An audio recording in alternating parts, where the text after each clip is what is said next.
Let's do Note 10 Plus screen today. It's a broken on the corner, so let's heat up a little bit on the corners, put the soft knife underneath and remove the glue from all sides. So here is the back. So after unscrew all screws, after taking out all screws, all good. This time I will not make any mistake, so I took all screw properly out. So this is the bag which contain the big speaker, and this plastic has no connector, so you can easily take out for that thing.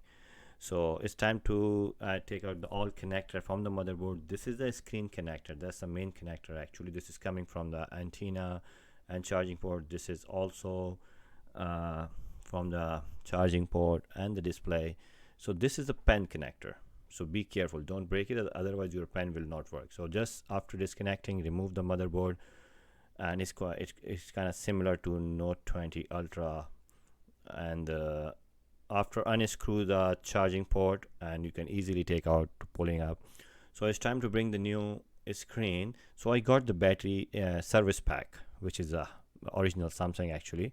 So after removing all packings, so I just put all motherboard, connect all connector, connected, all connector are connected. So put that black back bottom plastic part first, and let's see, and